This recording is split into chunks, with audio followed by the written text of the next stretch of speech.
bells of the great September told a low, sorrowful note that rolled through the dawn haze like thunder rumbling under a blanket. Eddard Stark stood at the window of the Tower of the Hand and watched the light creep up the brick flanks of the city. Fishmongers unshuttering their stalls, long lines coiling at the bakers' doors, ash smoke draped like gray scarves over rooftops. The day would come on as every day did, and yet not at all the same. In the small wooden coffer on the table lay Robert Baratheon's last words, scrawled in a dying hand and sealed by Eddard's. Protector of the realm, the parchment named him. It might yet prove a shield. It might prove a sword. The smell of lamp oil and parchment hung in the room, and the great sword ice lay wrapped in oiled leather beside the coffer, a slab of dusk-dark metal the color of winter clouds.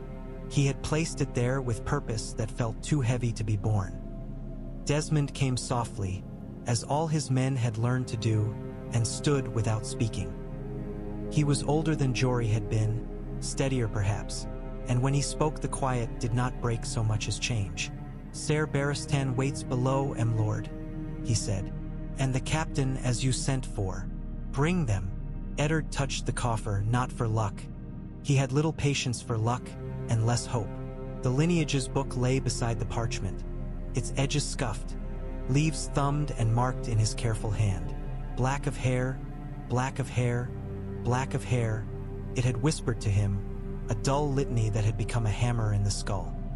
He closed it now, and when he turned, he was again the Lord of Winterfell, jaw set, eyes like iron under frost. Ser Barristan Selmy entered first, all white and sun-burnished. His weathered face set in that solemn courtesy that spoke of an unbroken line of oaths stretching back beyond memory. Jacelyn Bywater followed, the captain of the gold cloaks whose strapped-on iron hand caught the light with a dull glint. He looked hard and tired and without softness. Eddard came around the table. "Ser Barristan," he said, "you knew Robert as I did." "Aye, my lord." Barristan's blue eyes flicked to the coffer and away again. "I guarded him as best a man might guard. He was a hard man to shepherd, and a harder one to lose. And you, Captain Bywater." The captain bowed a fraction. He had the air of a man who expected to be used for blunt work. "Your letter said the matter was urgent. The city watch bends to the law, and the law bends to the throne. Then I pray we speak of the same throne." Eddard took up the coffer and set it between them. "Robert is dead. His letter names me protector and regent, to govern until the rightful heir can take the crown." Bywater's iron hand tapped once soundlessly against his belt. "The boy will sit the Iron Throne then," he said. "Joffrey." "He will not," Eddard said. The words were ice and iron, and in the saying of them the room seemed to shiver. "Joffrey is not Robert's son." Barristan's jaw tightened. Only that, as if a man who had weathered 1,000 courts and 1,000 lies had felt a north wind cut through his bones. "My lord," he said softly. Eddard lifted the book and laid it open, the leaves sighing. Line upon line, a seed begets like seed. Where the seed is false, the fruit tells the tale. All trueborn Baratheons are black of hair, in every branch, every bastard, every byblow. Robert had more than I care to number, all black of hair, and yet... He turned the book gently, as if it were a child. "Joffrey, Myrcella, Tommen." Bywater's mouth thinned. He was a man who had seen the gutters of the city run. "You accuse the queen." "I stand for the realm," Eddard said. "I accuse no one here. The law will accuse in its time. But before law, there must be order." He laid his hand upon the coffer. "I have the city watch for that, not bought for silver, not turned by whispers, but held to the law." Bywater gave him a long look, as if weighing how much of himself he would stake on another man's honor. "I am but a captain, my lord, not a learned maester, but I keep my men in hand as best I can. The watch has many captains, and the commander answers to the small council, as you know." "Janos Slint answers to coin," Eddard said, "and Peter Baelish holds the city's purse. A purse can be turned to a noose." Barristan's weathered hands were still. "My sword is the king's," he murmured. "I pray it is used for the right one." Bring me those men whose oaths you would trust with your life, Eddard said to Bywater. And do not trumpet what we do. There are ears in every shadow here. Bywater inclined his head. I have a dozen, he said, and a dozen more who will follow where the first go. Some serve the law out of love for the city, some out of stubbornness. I can use either. Use both, Eddard said. I will need them at the throne room before midday. Quietly, Bywater slid back toward the door. As you command, Lord Protector. He spoke the last words as if testing them. When he was gone, Barristan stood in the old warrior's stillness a long moment, then said, There will be blood. There is always blood, Eddard said, hearing Jory's laughter in his memory and then the silence after. He took Ice's oiled leather and undid the buckles, and the smell of the steel rose, a dry cold note. I pray it is not the blood of children. When they came for him, Varys soft as a shadow with an apology glistening like oil, Grand Maester Pycelle wheezing like bellows. Eddard put on the badge of the hand and buckled the sword to his back. The throne room had been swept and polished, the great red and black banners hanging still as tapestries in the muted air. The Iron Throne loomed, all cruel points and jagged humanity turned to metal. Joffrey perched upon it, thin and pale and perfect beneath curls of gold that caught the light like a fire too bright to look upon, and Cersei Lannister sat below him to the right, green silk and gold chain, her face composed and unreadable save for the eyes, which watched like a cat's. Around them, the small council gathered, Varys smiling in sorrow, Pycelle a mountain beneath his chains, Peter Baelish slim in dark silks with his mockingbird pin, his mouth already curve-tipped with laughter that had not yet begun. Janos Slynt stood with a knot of gold cloaks near the doors, his chest swelling beneath black and gold. Eddard walked forward on stone worn by king's boots and beggar's knees. Behind him, Desmond and Fat Tom paced in measured cadence, and with them 3 men of the watch who wore no badge and kept their eyes low, or so they would seem to other eyes. Jacelyn Bywater was not among them. That was by design. The mouth of the trap had to stay open until it closed. Lord Stark, Cersei said, with that effortless contempt that slid over the skin like silk. You come to kneel. I come with Robert's last will, Eddard said, and the hush was a whisper drawn taut. He felt the eyes in the room, the weight of them. His grace commanded me to act as protector of the realm, to govern until the true heir is established. I will not kneel. The boy on the throne leaned forward. A boy and yet not at all. There was cruelty in him already like a seed swelling under the heat. I am the heir, Joffrey declared. I am the king. Eddard took the parchment from the coffer and raised it with 2 fingers. The king wrote otherwise, he said. Grand Maester, you placed your seal with mine. Will you say your hand lies? Pycelle tugged at his beard, eyes slippery. In grief, my lord, a man may write the wrong name. He began, but his voice faltered under Barristan Selmy's gaze, firm as a mailed hand. It is not for me to contest his grace's command. Cersei moved her hand, a small motion like a snake's tongue tasting the air. This is folly, she said, silk smooth. Janos, seize him. There it was, the coin tossed, the side chosen. Janos Slynt's men shifted as one, and steel whispered from scabbards with a sound Eddard had heard 100 times and never ceased to hate. Desmond's sword was out already, Fat Tom's lips drawn back from his teeth like a hound's. The 3 plain-faced watchmen, Bywater's chosen, slid to flanking positions like water finding the low ground. And Peter Baelish stepped near with his careless grace, the little smile in place, and drew a knife small as a kiss from his sleeve. He held it in 2 fingers as if considering which fruit to slice. Best yield, my dear hand, he murmured, so only Eddard might hear. His breath smelled of mint and sweet wine. I did warn you not to trust me.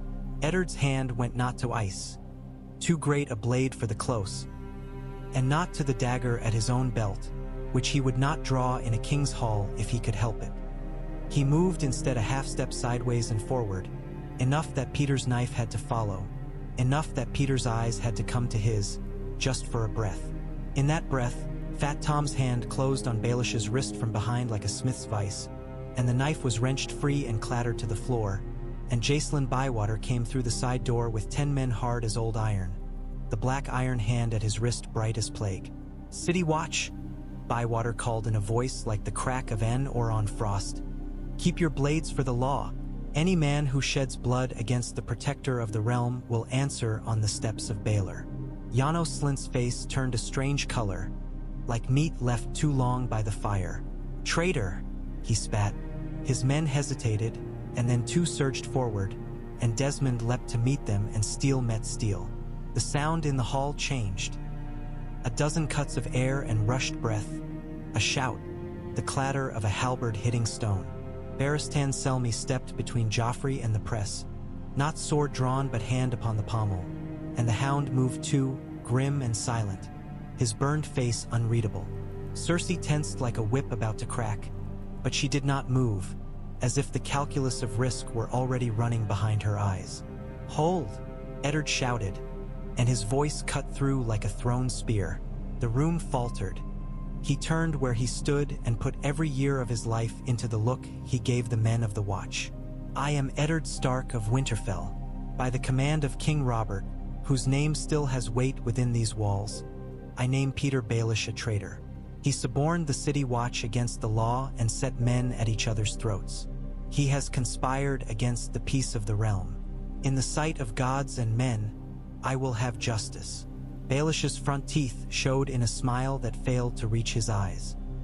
"Oh, my lord," he said, almost tender. "You were made for snow, not for this." Eddard did not answer. He reached behind him and drew ice from its oiled sheath. The blade rose slow as the sun over a winter horizon. Its edge was not shining. It was hungry. Cersei stood, the only person in the hall who moved as if the center of the world had come to her. "You presume," she said. There was a feral grace in her face then that might have been beauty once. "You will not touch him." Eddard met her eyes, and for a heartbeat he saw, beneath all the gold thread, a girl who had dreamed as Sansa dreamed. He turned from that. "Captain Bywater," he said, not raising his voice because a man needed only speak once when he held a great sword in a room of those who understood what such a sword had done. "Bind Peter Baelish." It was done with brutal economy. Fat Tom moved his hand from Baelish's wrist to his nape, and two of Bywater's men took his arms. He did not struggle. Peter had never been one to waste effort on gestures, but when they urged him forward, he slid his feet as if reluctant to scuff the shine from the stone. "On whose authority?" Janos Slint snarled, but others of his men were lowering their blades, as men do when no one has told them they will be paid to die this hour. Varys made a small, elegant, despairing sound, as if he were watching a beautiful vase fall in slow motion from a shelf. "On Robert's," Eddard said. He lifted the parchment again, feeling its weight drop from his fingers. Not the paper, but what it carried. The hall watched the seal like a living thing. "On the law, Lord Baelish betrayed the peace. He would have seen a king murdered in his mother's lap to seat a lie upon the throne. He will answer now." "Trial," Cersei said. "You northern fool. We hold trials here in sunlight and parchment and sweet words. We do not hack off heads in crowded rooms like butchers in the market." "In the north," Eddard said, his voice distant to his own ears, "the man who passes the sentence swings the sword." He had never intended to bring the north to this hall. He had hoped to bring the law as the south understood it. But the city was a hive, and the honey was laced with poison, and sometimes you only learned what you truly brought with you when the last door stood open. Baelish looked up at him, and for a heartbeat his eyes were not sly but very clear, gray-green and full of something like wonder. "Will you kill me for a lie you barely know how to hold?" he asked. The corner of his mouth twitched. "I will be a better ghost than you were ever a lord." "I am no ghost," Eddard said. He lifted ice. The blade was heavy. He had carried heavier. He set Baelish on his knees before the Iron Throne, a bitter jest the gods might appreciate. The noise in the hall died to the sound of his own breath. He looked up at the rust and shadow crown above them all and could not find any warmth there. He looked down again at the man who had used whispers as a garrote and smiles as snares. "Peter Baelish," he said, and the name echoed, strangely gentle. "In the name of Robert of House Baratheon, first of his name, and by the laws of the realm, I, Eddard of House Stark, Lord of Winterfell and Protector of the realm, do sentence you to die." Baelish smiled, sharp and small, as if he had prepared himself for many ends and this was merely a less pleasing one. "If you see my Lady of the Vale," he whispered, "tell her no one else will love her children so fiercely." The axe of the word came down with the sword of iron. Their sound was one. Ice took his head clean, and the great hall exhaled. Some in shock, some in fury, some in something like relief, and some in that avid way people in a city watch accidents as if they were spectacles and not the ends of lives. A gout of blood spilled like a ribbon over the stone, bright as a dragon's tongue, and then darker. Cersei's chair scraped. The hound shifted weight with that cat-silent grace warriors have when they decide whether to kill and in what direction. Barristan's blade was half out as a reflex and then with courtesy slid back. "You will choke on this," Cersei said softly. Her voice had gone very flat. "You will choke, and your north will cough up your bones like gristle." Her face was as smooth as lacquer. Only her eyes were alive, and their green was poisonous. She turned to her son. "Come down from there." Joffrey's knuckles were white on the throne's arm, the points of iron pressing crescents into his skin. Blood welled at one finger and ran down, and he watched it as if hypnotized. Then he smiled, lips thin. "I will have your head for this," he told Eddard, and the childishness of the threat only made it sickening. "You will have courtesy," Barristan Selmy said. There was nothing of pleading in him. It was a statement of a world that once existed and might still, if men insisted on it hard enough. "Your grandfather taught you that if your mother did not. Rise and come with us, your grace." "My lord," Eddard said to the boy, using the title he could give in truth, and not the other. "You and your brother and sister will be housed in comfort. No harm will come to you. The realm will be at peace if we give it the chance." Cersei laughed then, a sound like pips spat from fruit. "Peace," she said. "You've drawn blood on the floor of the throne room and speak of peace. Janos, you will not let that man leave this hall alive." Janos Slint looked from Cersei to Eddard to the red smear spreading beneath Peter's body. The coin flipped in his head and came down with the face he could not show. His eyes went to Bywater's iron hand and the dozen companions set with soldierly calm. He swallowed. "My prince, my lord," Slint said sweatily to Joffrey. "It would be unseemly to fight in the king's presence. We will keep order." "Captain Bywater," Eddard said, "escort Lord Janos to his quarters and relieve him of any command until such time as his conduct is weighed." Bywater nodded once. The arrest could have been a skirmish. It was not. The men stood down, not out of love of justice nor even fear, but because the moment had been chosen precisely at that line where their pay ended and their self-preservation began. When it was over, Varys stepped in, palms splayed. "Oh, my lords," he said, and he looked very nearly sincere. "I fear the city will gossip regardless of what we tell it. If we could craft a tale that comforts it while not straining its credulity overmuch." "Craft your tales," Eddard said. He wiped ice and handed it to Desmond to be buckled, and felt the blade leave his hands like a weight he had not known he was anxious to lose. "The truth will do for me." Varys bowed his head, his eyes an odd tiredness. "Truth is a poor vintner in this city, my lord, but he has a stubborn little shop in a forgotten alley. I'll send the guard to keep stones off his windows." He glanced at the body cooling upon the tiles. "And I will send for a cloth." They took Joffrey and his siblings under guard so courteous it was nearly an insult, and Cersei went with them because she could not be kept from them yet. Barristan's eyes followed her as a man watches a candle guttering that might yet send sparks to the curtains. Then he came to Eddard and stood with his helm tucked under his arm. "Your road narrows now," Ser Barristan said. "Men do not love a sword raised in judgment, even when it is most needed." "My road has never been wide," Eddard said. He looked down at the dark smear upon the throne room's pale floor. not a mark he would have chosen for his first hour as protector, yet an honest one, more honest than the soft velvet whisper of lies brushing this city's walls.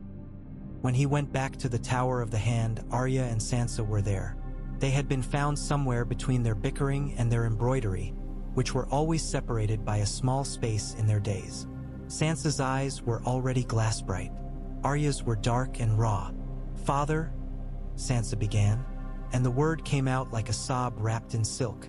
"You killed Lord Baelish in front of everyone." Eddard put his hand on her cheek, not in argument but in comfort. She was so very young, and her dreams were so very bright and easily scuffed. "I carried out the law," he said. "He betrayed men to die. He would have betrayed you if it came to it and profited him."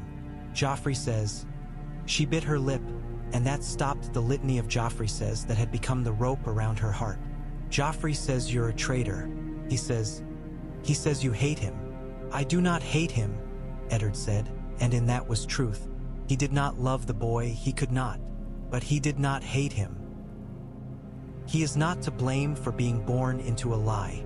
Arya looked up sharply at that, cat-fast, like one of the alley cats she chased with sticks.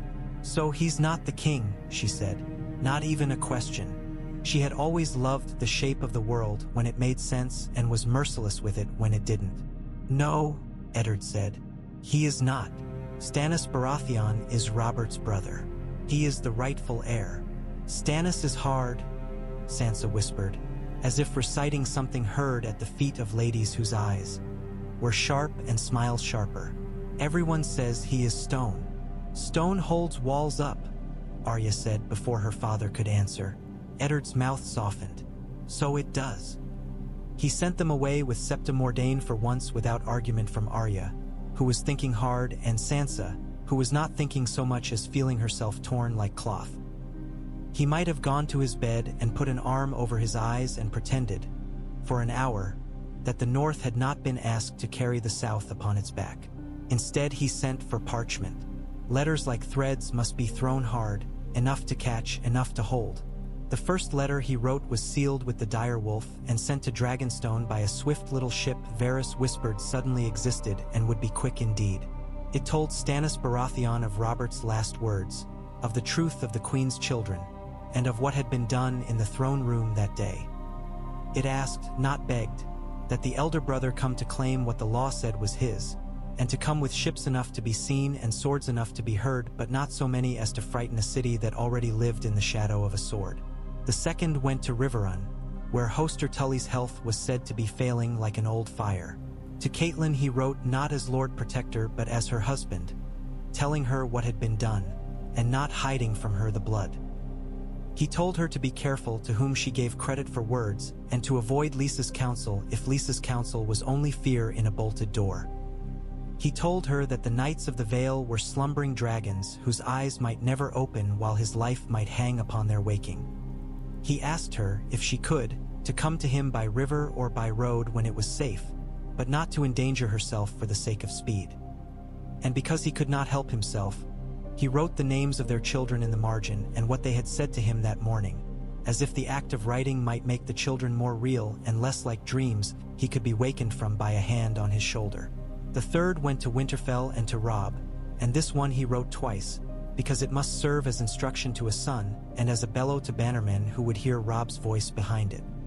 He told Robb to man the moat, to hold the neck, to keep the old stones and the old bridges, and to let no southern host pass into the north without a choice being made that would echo for generations.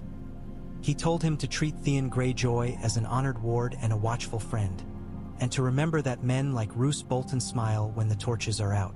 The fourth was written to Tywin Lannister. He thought long about that one.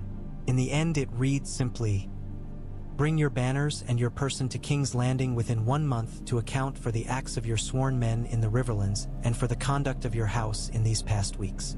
Until then, you will keep your swords sheathed and your forges empty. Failure will speak for your guilt." When the letters were sent, the day had gone long and the light that filtered into the city had become a yellow haze, syrupy and sickly. Varys came again, shimmering with concern. Pycelle hobbled and bloviated. Renly had already fled the city, The eunuch informed him in a sigh. The youngest Baratheon had left before dawn with Loras Tyrell and a train of knights. There were whispers of garden roses blooming where they went. "He asked me to seize the queen and the children," Eddard said. "Perhaps I should have let him teach me how gardens grow." Varys folded soft fingers. "Renly blooms quickly in any soil, but he has no root. The reach may treat him as a trellis, or as a bouquet. The king you have summoned has no such grace to him. He is a hard seed." "Hard seeds feed men through winter," Eddard said. "That they do," Varys agreed, his smile pale. "But they break teeth." Beric Dondarrion came the next day, tall and comely with a flame-scorched banner and a manner that made women lean at windows. He knelt in the throne room, hastily cleansed, quickly forgotten by those who wished, and took Eddard's charge to bring Ser Gregor Clegane to justice for the rapine in the Riverlands. With him went Thuras of Myr, smiling and half-drunk, and a mishmash of men who had all, in one way or another, been wronged. Eddard watched them go, a candle guttering in his chest. The law walks on two legs as often as it does on parchment, he thought, and bleeds. He did not know that north of the neck, Robb Stark had a hand upon a map and the other upon his wolf's scruff. Eyes gone very bright with the thing that seizes men when they are very young and asked to be very old. The news of Tyrion's seizure and release had come to Winterfell like a storm and gone, leaving limbs downed and men angry. The rumors of Lannister men burning villages in the Riverlands did not go at all. They grew like mold. Robb stood in the great hall under the carved beam where ancestors' eyes looked down. The great lords of the north stood beneath them. Great John Umber with his shaggy mane and laugh like a drum, Galbart Glover lean and restless, tall Wyman Manderly like a loaf of bread risen and ready. Roose Bolton stood quiet, his eyes two things inside the mask of his face. "The south bleeds," Theon Greyjoy said, tossing a dagger into the air and catching it as if the air itself were his sea. "When will we?" "When my father commands," Robb said, and took a breath. "He commands that we hold the neck, that we keep safe what is ours first. He writes." He held up the letter again because sometimes a man must hold another's words between him and others' heat. "That the capital is seized for the law. That we are to bring no swords south unless he calls for them or unless the Riverlands cry for bread and we can carry it." "Bread is a sword," Clay Serwyn muttered, and several men grunted agreement. "They cry already," said Meej Mormont, who looked like a gnarled mountain and had a daughter for every spear. "Reports at Moat Cailin from Seaguard, from Tarek's Roost, from Derry where there is still a Derry left to write." Robb held a hand up. He had learned to do that and make it be enough. It was strange to him how it was so easy and so hard at once. "We will gather men for the moat," he said. "Enough to hold against an army, and enough to send south as the law's men, not as rioters. We will not be what the Lannisters say we are." Catelyn reached him a week later in a boat that smelled of the river and of fear. She came to the castle in a riding dress that hung too loose and a face that showed every mile of the road. He held her. For a moment, the great hall and the lords and the wolves and the letters and the long hall of the world fell away, and he was a boy holding his mother as he had when Bran fell. "Your father lives," Catelyn said into his shoulder, as if the words might break if they had to travel any further in the air. "He lives and does what he must, as he always has. Our hope will be in hard men who do not break."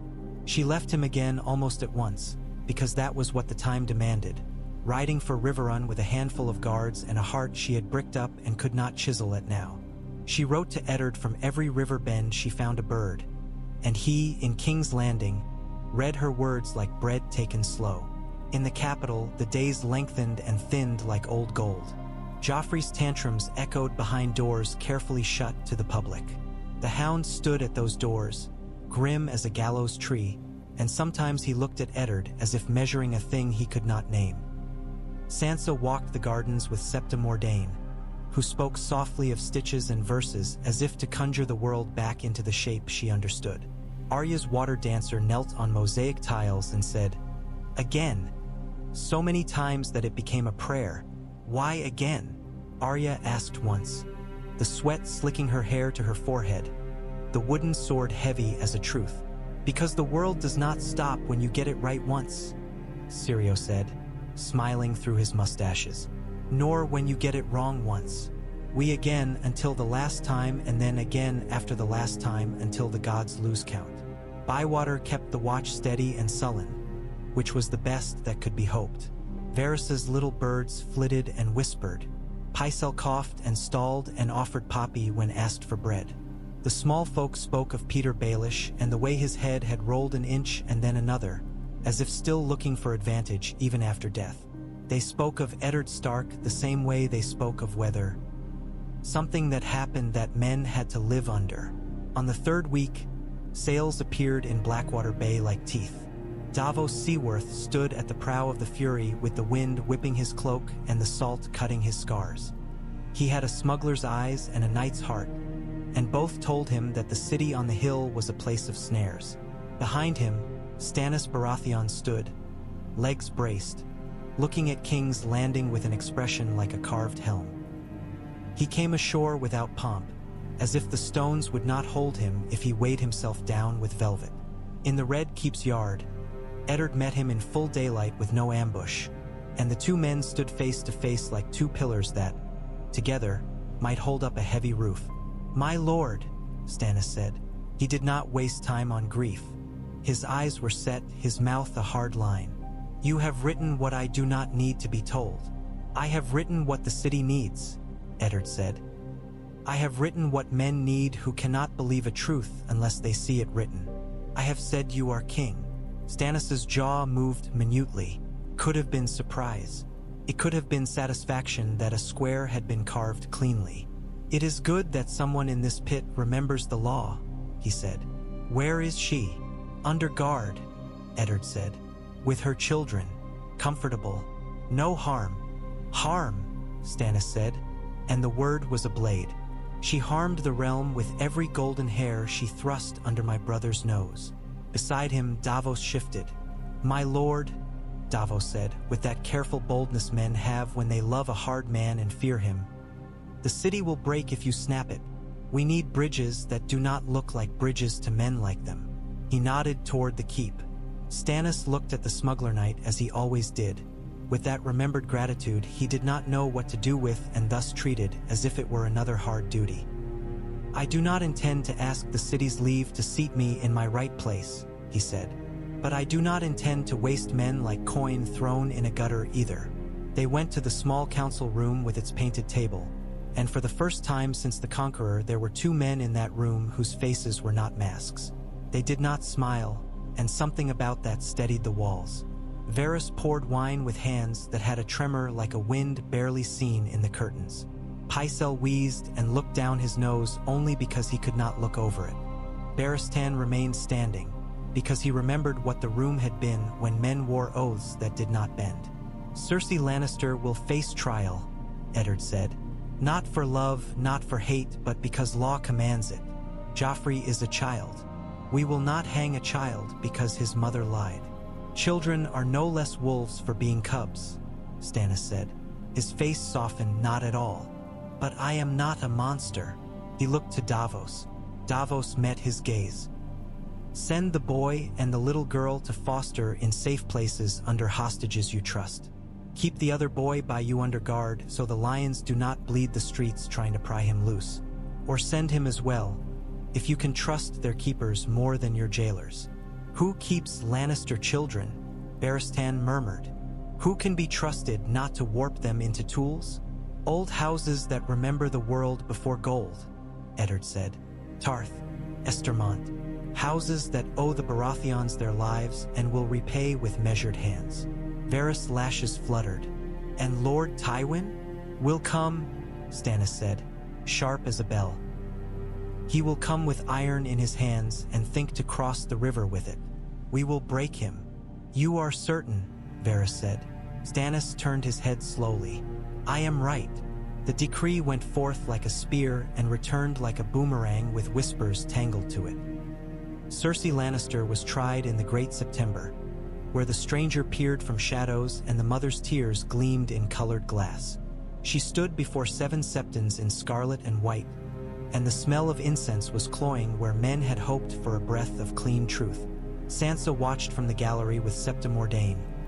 Arya, small and furious and silent as a street cat, had slipped to a pillar's shadow and watched from there. Eddard stood not as judge, for he had made himself judge once already with a sword, but as protector, his presence a blade laid down across the city's lap. Cersei did not sob, nor did she plead. She smiled, a little, and sometimes the smile turned to something like boredom. When they spoke to her of incest and treason, she said, "If I had done it, it would have been to spare the realm from a drunken brute and to save my children from a man who hunted whores when he could have hunted deer. If I had done it, the gods would forgive me for being clever where men were cowardly. If I had done it." She looked up then, directly at Ned, and her green eyes were so bright that for an instant he saw in them not a queen but a trapper's pit, neat edges, leaves laid over it, and a mouth yawning beneath. When the trial concluded, and the seven murmured and the crowd breathed like a beast, Stannis Baratheon spoke. He addressed the gallery as if it were a misbehaving battalion. "Cersei of House Lannister has brought shame upon the realm," he said. His voice carried without flourish. "Her lies have seeded war. I will not spill child's blood in the September. I am not Ares, but I will not leave the city in fear of golden hair either. Joffrey and Myrcella will be sent to Tarth as wards of Selwyn Tarth, until such time as I deem them safe to return to the Rock. Tommen will be sent to Estermont. They will be treated as hostages of honor. As for Cersei..." He paused, and the pause weighed more than a shout. "She will be confined in her father's house under penalty of death should she leave its walls without king's leave. If Tywin Lannister will not keep his blood from the streets, I will do it for him. It was too much mercy for some, and too much cruelty for others. Which is to say, it might be exactly enough. The Riverlands did not stop burning because Law had taken a seat in King's Landing. Tywin Lannister set up his pavilion like a small city and sent his banners across the Tumblestone, and Jaime Lannister rode with the vanguard in Steelbright as a boast. Edmure Tully gathered scattered men and fretted like a net barely holding fish. The mountain raged. The mummers laughed and did worse. Beric Dondarrion died somewhere on a riverbank, and then did not stay dead, and the rumor of that ran like a hair through the hedges. Robb Stark crossed the neck not with a southern war in his heart, but with a duty as old as the stones behind him. The twins rose on their thin legs over a river dull and thick. Old Walder Frey received Catelyn Tully, who had caught them on the march, the way a stale loaf receives a knife, with crumbs and grudges. He preened over the presence of so much youth and promise at his hearth, took his fealties like a miser counts coins, and sold the crossing deer and came away with oaths that tasted of ashes. Still the gates rose, still the river parted. At Whispering Wood, Robb's wolf went ahead of him as always, and Grey Wind's eyes saw paths men's eyes did not. The moon hung like a coin cut in half, and Tyto's Blackwood muttered a prayer under his breath that had feathers in it. Brynden Tully, the Blackfish, bared his teeth in a smile that had been waiting for years. The trap was laid. The boy lord held the tail, and the old hands balanced the spring. Jaime Lannister cut through men like a dancer through silk, laughing because laughter was a shield and a dare and a habit. He did not see that the woods had teeth until the teeth were in his flank, and by then it was a matter of how well a man can ride with blood in his boot. He rode very well. He killed 2 men whose names he did not learn and one whose name he knew better than his own. Then his horse stumbled where someone had set a caltrip of gods known, and he was in the leaves, and the boy with the wolf's eyes was upon him with the weight of 100 spears behind him. "Yield," Robb said. He sounded younger than Jaime expected. He sounded older than his years could hold. "Or die." Jaime gazed at him and smiled crookedly and thought of Cersei, of the heat of her breath, of the cold of their secret. He thought of his father's mouth set like a trap and of the way the realm held its breath when he entered a room. He thought of the look on Eddard Stark's face in a crowded inn's doorway when he'd set sword to his men and rolled the dice. He spat blood. "I yield," he said, because he was not a fool. They bound him with courtesy and iron both, and when they led him to a tent as bright as a jewel in the dark, Catelyn Tully sat in a chair with a small smile as precise as a stitch. She looked at him not as a man but as a measurement. "So," she said, and the word held rivers and years. "The son you shoved to die lives. The man you ambushed in the street lives. You will do something with this, Sir Jaime, or you will discover what the North does with debts not paid." Jaime laughed and regretted it with his ribs. "Lady Stark," he said, and his eyes were pale lanterns, "you will find me a poor coin to spend." Back in King's Landing, Sansa visited Joffrey in a room that looked like a gilded cage. He wore no crown. He wore a sulk like chainmail. The Hound stood aside with his arms folded, eyes fixed on a point beyond her shoulder. "Do you hate me?" Sansa blurted. The words stabbed her own throat as they came out. "Do you?" Joffrey turned his head slowly, as if the movement cost him more than it ought. "I will be king," he said. "They cannot take that. They can only make me wait." His mouth twisted. "Your father cut off Lord Baelish's head. When I am king, I will." The Hound cleared his throat, a rough sound like gravel. "When you are king, you will shit on a gold pot and then die just the same as any man," he said. "Best get used to it." Joffrey glared at him and then at Sansa, who flinched and then was angry that she had flinched. "You are treacherous," he told her, as if she had the gall to breathe. "I will not marry the daughter of a—" "Stop," Sansa said, and the word surprised her. It was small and fierce, like Arya's words. "Stop saying things you know nothing about." Joffrey blinked because he had never been told so in a way that made him stop. Sansa stood straighter without meaning to and looked at the Hound and thought he looked like a man who had laughed once and hated himself for it ever since. She went from there to the Godswood that was planted like a memory of the North in southern soil. The heart tree was no heart tree, but its leaves made a sound when the wind worried them that was almost the sound she wanted. Arya was there, sitting cross-legged on a bench, her wooden sword across her knees. She did not look up until Sansa sat, and then she did, and her eyes were not quite so raw as they had been. "He's a boy," Arya said, "and he thinks he's a king. It's like telling a cat it's a horse."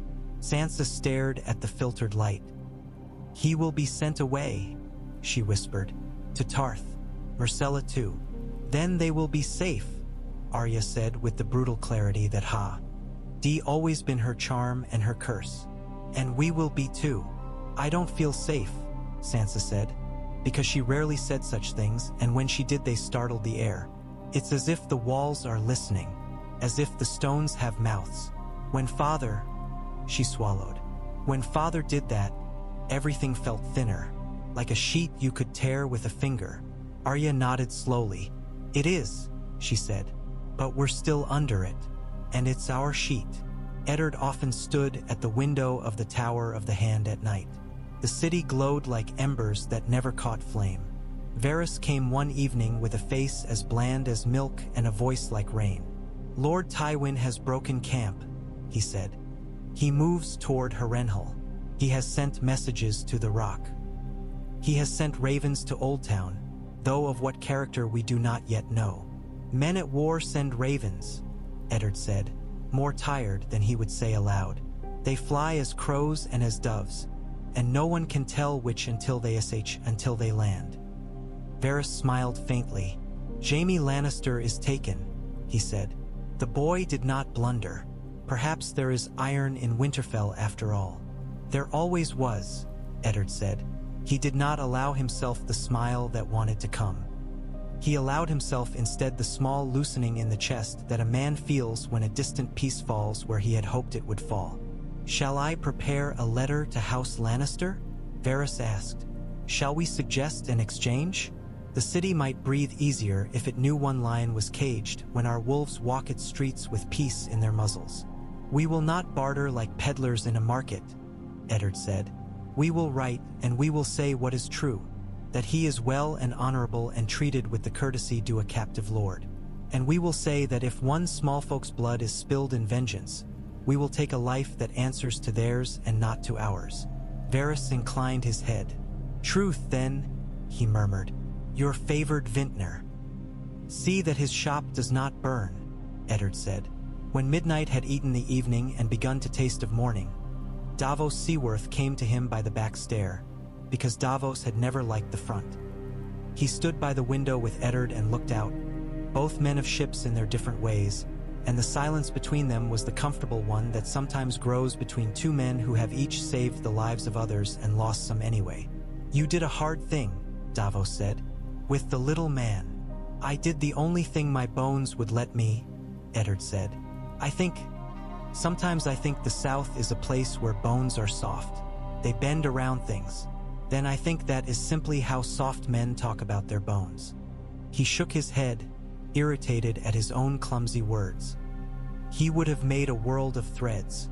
He would have tied us all to each other and tugged until we strangled. Perhaps he would have graced me with a long thread. I could not let him keep weaving." "Littlefinger," Davos said. "A small thing in a man's hand can weigh more than a stone. A ring, a coin, a knife, a sword," Eddard said. "A word." They stood together. Below, the city murmured in its sleep. Above, the moon walked the sky like a white stag no one could catch. In the yard, Bywater walked among his men, nodding to this one, speaking low to that one. In a room not far, Arya Stark dreamed of water that did not end, and of a teacher who said again until it became the rhythm of her blood. Sansa dreamed of snow falling softly on her hair and felt, in the dream, that it suited her better than pearls. Cersei Lannister, under the guard of men who did not dare meet her gaze, sat in a room she had once arranged to suit her vanity and now studied with an eye for escape. She turned a goblet in her hand and wondered whether to smash it and cut her wrists just to show them that they had never had the better of her. She did not do it. She thought of her father's face when he read Stannis Baratheon's decree. She imagined the mouth hardening, the eyes cooling, and she smiled, small and hot. The Rock would not forget. The Rock never forgot. She would live to see gold poured over iron until it drowned. In the Riverlands, men died under banners that once had fluttered at tourneys and now were stiff with mud. Robb Stark looked at a map and listened to men older than the stones on which they played Syvas and tried to keep his hand from trembling when he learned how to joke like them. He visited Jaime Lannister in his tent, once, only once, and looked at the night like a boy looks at a strange animal and a man looks at a mirror in which a path not taken is reflected. "Do you dream, Kingslayer?" he asked without meanness. Jaime grinned like a wolf. "I dream I do not wake," he said. "But then I do, and here we are." He wiggled his bound wrists. "When you're king, boy, send me home to my sister. Call it mercy, or call it a boon, or call it folly, but call it loudly. I'm tired of whispering." "I am not a king," Robb said, and the words felt right in his mouth. Even though something in the look the men gave him sometimes made him feel 2 inches taller and 2 stones heavier. "Not yet," Jaime said and laughed, and the sound was terrible and exhilarating. And Robb left the tent with a feeling like a sword blade laid along his spine and a curiosity about whether it was being honed or being tested. Autumn leaned into the land and made the air thin and the light trompe-l'oeil false on the water. Stannis Baratheon sat the Iron Throne without ceremony and without joy, because he did nothing with either of those things. Varys crafted a tale to soothe the city that did not entirely lie. Pycelle sent ravens whose chains glittered in the dusk. Barristan stood at the king's right hand like an old tree that still grew leaves each spring. Eddard Stark wrote letters and held courts and swung no more swords, though he looked at ice often as if a man looks at a tool he both trusts and fears. There were plots. There are always plots. Renly Baratheon bloomed in the Reach like a rose that would rather be a hedge. The Tyrells watered him with smiles and men and gold. They spoke of the love of the people as if it were a reservoir they could pour at will. Stannis spoke of siege. Davos spoke of bread and ships and patience. Eddard spoke of the law until even men who hated him began to use the word in conversation because it felt good on the tongue, like salt. Sansa came to her father one evening with a letter in her hand that smelled of roses. Her face had that brittle, determined composure that is made of grief and fresh hope. "Lord Renly writes," she said. "He says he can make peace if only he is king," Eddard finished softly. "Perhaps he can. All things are possible if you are willing to call them peace." She looked at him, and something in her mouth trembled. He saw, with a clarity that made his stomach drop, that his daughter was learning to be a lady by the rules of a court that wanted to grind her into green powder and blow her across the river. "I don't know what to believe," she whispered. "Believe in your own feet," he said. "Believe in your own hands. Believe that when a man says he can make everything right for the price of your name, he is asking for everything he should earn." He did not know if these were the words a father should say. He knew only that they were the words he had. "Believe that snow falls whether we call it winter or not." Arya drifted in, smelling of sweat and leather, hair sticking up like the crown of a dandelion. "Sirio says the heart lies," she announced, as if it were a new joke. "He says listen to the feet." "That man," Eddard said, with a weariness that had a smile in it. "I like him," Arya said fiercely. "So do I," Eddard said. The raven from Harrenhal called itself a message and was in truth a gauntlet thrown. Tywin Lannister had set himself in the old black bones of that place, and the Riverlands groaned under the weight. He wrote coolly that he would not be called to heel by a pretender born of a foreign whore and a northern fool.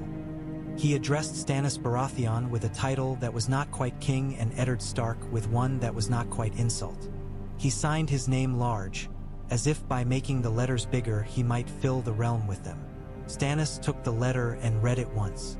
"We march," he said. Davos nodded because men like that did not ever not march. Eddard looked at the map and saw roads and faces and graves, and he looked out the window at a city that might hold if men could be made to want it to. "You will leave someone to keep the peace," Eddard said. "When you go to war for the law weakens under you if you take all its bones away." "Remain," Stannis said simply. "You do not need my leave to be what you always were." Eddard nodded once. "I will hold the city. I will hold the children." He paused. "I will hold the law." They did not clasp arms. They did not speak of friendship. There are men who hold a thing between them that is not soft, and the world rests upon it the way a beam rests upon two walls. When the banners rolled out of the gates and down the road like a river of wool, the small folk lined the streets in silence that was not quite respect and not quite fear. They had seen kings come and go. They had seen ships burn in the bay and laughter in the brothels. They had seen heads on spikes. They had seen a man with a great sword swing it because he said he must.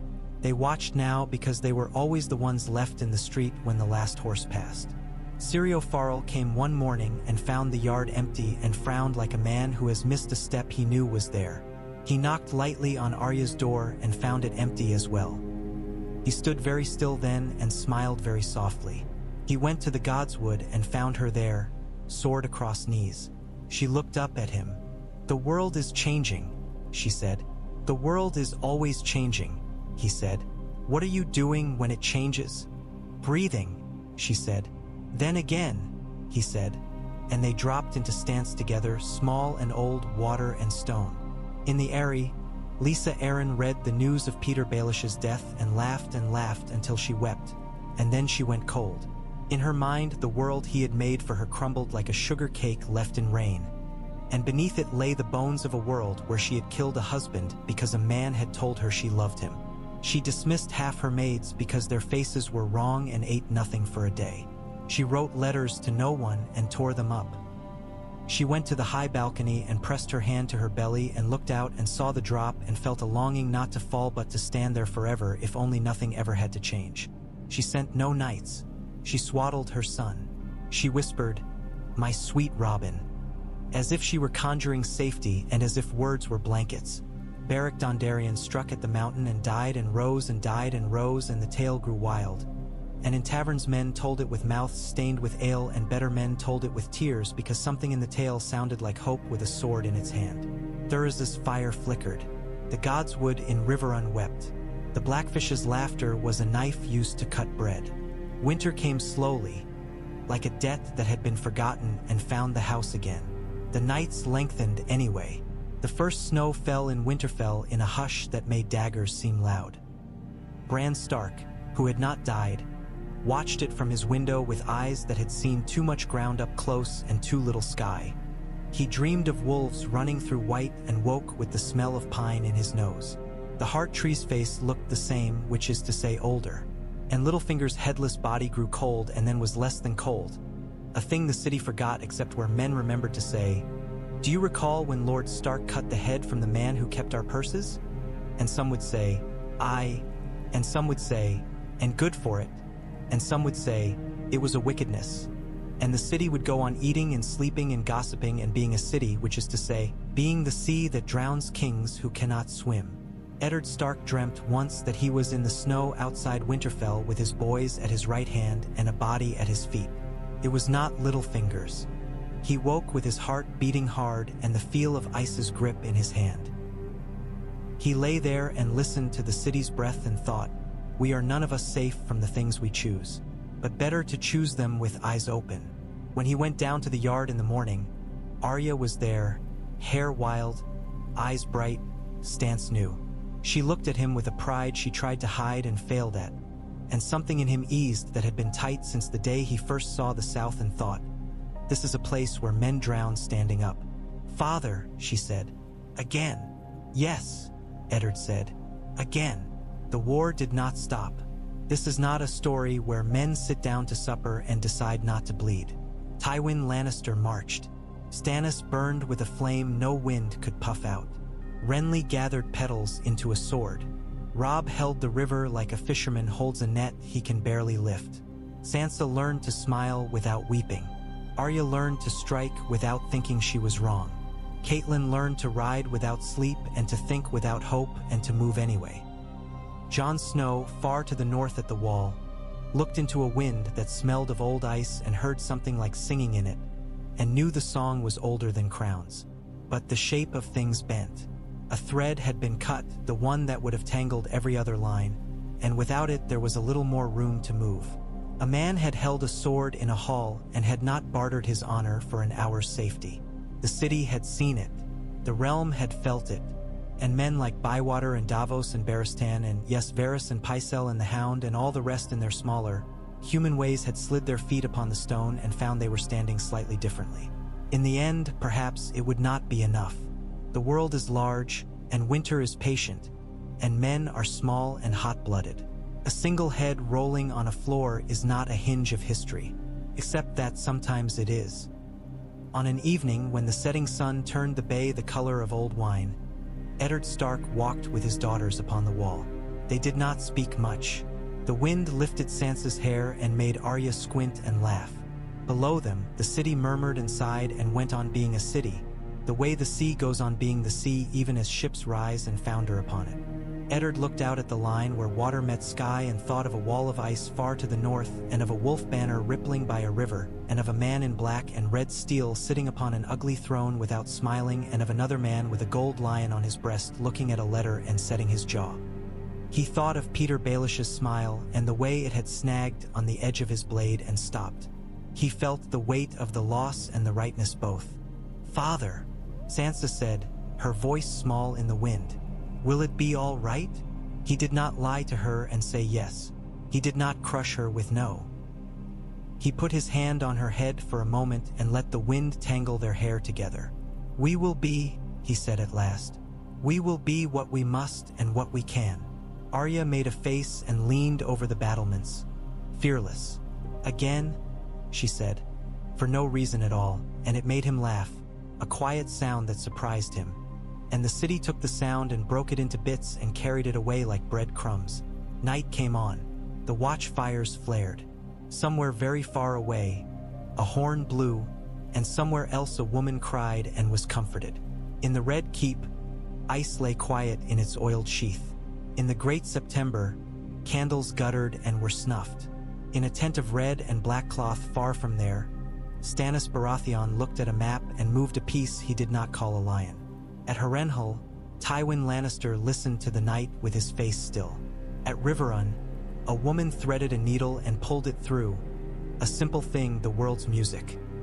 The bells told the hour, and their sound rolled over stone and water and flesh and bone. And the city listened, and the realm listened, and somewhere in the listening, between the first ring and the last, something small and stubborn and hard like the core of an apple endured. It was not peace, not yet, but it was not despair either. It was a place for a man to put his feet. It was a place for a girl to plant hers and say, again. And somewhere, in a version of the world where no sword had fallen upon a lord's thin neck in a crowded hall, threads lay tangled and sticky and the flies buzzed happily until they were eaten. In this one, the wind moved, and the web shook, and the spider in his basilisk smile adjusted, and the flies, for a moment, found different air. The night grew colder. The sea made the sound of breath. Above the city, the stars came out like candles lit in a poor man's house and guarded by hands that did not shake. And Eddard Stark stood with his daughters upon the wall and did what men do. He watched and he waited, and when the time came, he went down to do again what he must.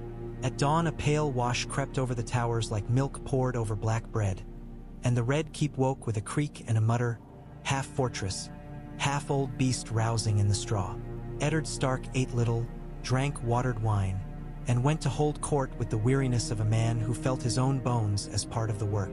The hall he used for petitions was smaller than the throne room, paneled in dark wood rubbed soft by hands and years. He liked it better.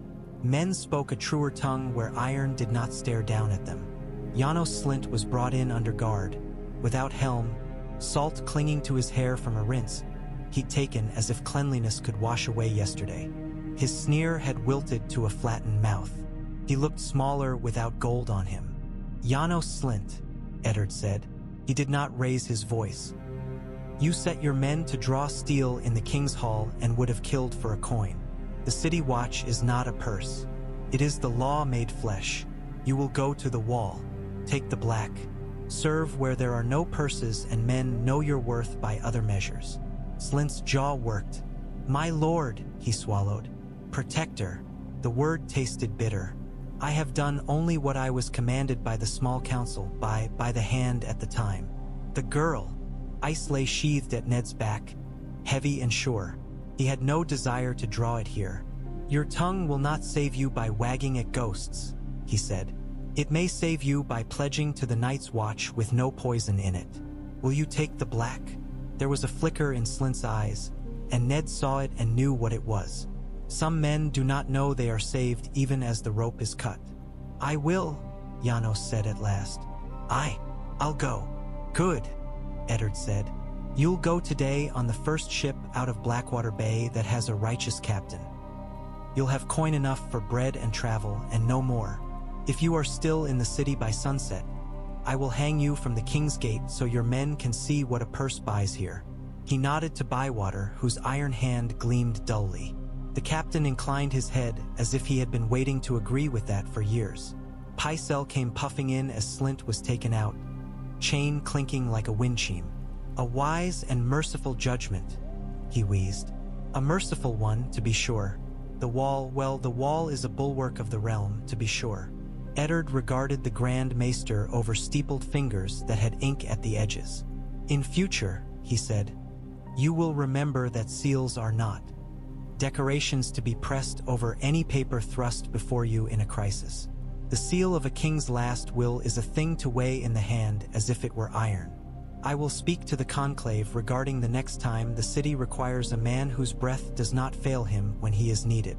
Pycelle blanched, then colored, then blanched again, which would have been comical if the man's wind had not been so often lent to the wrong sails. My lord, Eddard lifted his hand. He had no time for an old man's excuses. We are done, he said, and turned to the next petitioner, a baker whose flour had been stolen at the gate by a guard who liked the smell of hot loaves better than the law. When court had emptied and the hall had gone back to its wood and lamp oil silence, Barristan Selmy remained. He had a way of standing that said he could do so forever, and the room would adjust to him rather than he to it. The city breathes more evenly today, he said. It will cough tomorrow, Eddard said, and I will spoon more broth. Then it is good that men like broth. Barristan's mouth made the smallest quirk. It might have been a smile in a younger man. Captain Bywater keeps a steady hand. It is a rare thing. Rare here, Eddard said. Scarcer than snow. Tell me, Ser Barristan. Gendry, the armorer's boy. Have you heard his name? Barristan tilted his head. His hair had gone white like frost over steel, but the eyes had no age. "The name is one of many in the Street of Steel, my lord." "Find him for me," Ned said. Quietly, "There are bastards of Robert in this city who wear their faces without knowing it. I will not have Lannister knives, any knives, hunt them, not while I sit a chair that pretends to law. They will be apprenticed harder if it keeps them safe. I will not hide them under my roof, but the city will not be made a graveyard for the king's sins." Barristan bowed his head once. "As you command." Varys arrived as the night left, sliding into the room like silk in a draft. He placed a small roll of parchment on the table and rested 2 pale fingers on it. "Ravens," he murmured. "They have such indiscreet little feet. They land anywhere they please and leave their scratches." "Say what you came to say," Eddard said. He had grown weary of the man's craftsman's delight in his own riddles and could not deny their usefulness either. "There are murmurs from the east," Varys said. "My little birds range far when the winds are fair. A Targaryen widow has become something else. She sits on a red hill amid burnt bones and swears no oaths in words any court would understand. The Khalasar is ash, and yet not all ash. They say 3 lizards of stone cracked under the heat of a pyre and were no longer stone." He lifted his eyes from the parchment, and even he could not quite make them bland. "They say the dead sang." Eddard stared at him. For a heartbeat the world felt as if it had shifted on its feet. "They say many things in the east," he said at last. "They do," Varys agreed gently. "And the east is very far away, and the sea very wide. But men have crossed wider with less cause. A girl child with 3 small monsters would be only a tale, but a tale told around enough hearths grows teeth." "Your counsel?" Eddard asked. "My counsel," Varys said, and his hands folded soundlessly, "is to do nothing in haste. If a girl in the east is telling stories with smoke, those stories will not reach us before winter. If they are more than smoke, if they are embers, then we will warm our hands or burn them when they get here. We are not short of fires, my lord. We have 3 near at hand: a stubborn king, a laughing one, and a lion who never learned to purr." He smiled a little. "Attend to the hearth you stand by." "Thank you," Eddard said. He did not say what lodged between his ribs. "I will not send a knife across the sea to cut the throat of a girl with a child in her arms because men fear a story." He went out into the yard before noon and found Arya there, leaping a line of chalk Syrio Farrell had drawn with a sweep so graceful it looked like part of a dance. The girl's hair had become a wild black crown, and she was leaner than she had been. Sweat shone on her brow like dew on leaves. Syrio clapped once when she landed sure-footed, and then again when she stumbled and did not fall. "Syrio says I have 2 left feet," Arya declared as soon as she saw him, the words tripping over each other in their hurry. "Then you will learn to make them both right," Eddard said. "It is a northern trick. We are not born graceful. We grow into it if the ice does not break beneath us." Syrio bowed as if he could find a courtesy's flourish in a barracks yard. "The girl has a heart that does not ask permission," he observed. "It goes where it will. I remind it to take its feet along. If you lead her into folly, I will remind you to take your head along," Eddard said, and Syrio grinned, because he understood what a father's threats truly weighed. Sansa watched them from a window with Septa Mordane and pressed her fingers together so tightly the knuckles blanched. There were times she longed to leap the chalk line too, and there were times she despised herself for the longing because a proper lady did not. She put the longing away as one puts a trinket into a box and shut the lid with care. Then she went to her father when Septa Mordane released her and stood with grace learned at 100 dinners and asked, hesitance beating at her throat, "May I visit the queen?" Eddard considered. "Lady Cersei is not the queen now. She is Cersei of House Lannister. She is under guard. There is little she can say to you that would do you good." "She was almost my mother," Sansa said, and heard the foolishness of that as the words left her lips and flushed anyway. "I only—" She swallowed. "I want to see how she bears it." "Very well," Eddard said after a long moment. "With guards. With the hound if he will go with you. And with your Septa." He touched her hair for a heartbeat, the gesture as brief as a sparrow's landing on a branch. "Speak little, listen more." Sansa went to Maegor's holdfast, where rooms had been turned to a gilded cage for a woman who would have been a lioness if lions learned to embroider. Cersei sat by a window without looking at the view. The light laid itself across her like gold leaf. She turned her head, and the green of her eyes was darker than summer grass, bright as broken glass. "My little dove," she said. Her voice had gone soft and lower, as if ground against stone. "Come to cluck at a fox? Or to learn how hens are plucked?" "I came to visit you," Sansa said evenly. She was surprised to hear the steadiness in her own mouth. "To pay a courtesy." Cersei laughed once, a small sound with no humor in it. "Courtesy is the banner of those who cannot win by other means. Never forget that." She studied Sansa as if she were a gown being considered for purchase. "You wear disappointment well, child. It makes you look older." Sansa's hands steadied on the fold of her skirts. "You are to be confined," she said. "You may not leave these rooms." Cersei's lip curled. "Your father crows law as if it were a song. He will find that songs do not stop men from cutting throats." She leaned forward, and the light tucked itself into lines at the corner of her eyes, fine as cat scratches. "My father will come. He will bring the West with him. Your father will learn what it is for the North to be small." "The North is never small," Sansa said before she could stop herself, and there was a flicker in Cersei's face, something like amusement passing over a pool too quickly to be caught. The hound stood at the back of the room with his arms folded, burned flesh still and eyes taking it all in as if none of it belonged to him. When Sansa left, he fell into step beside her without being asked. "You did not simper," he said.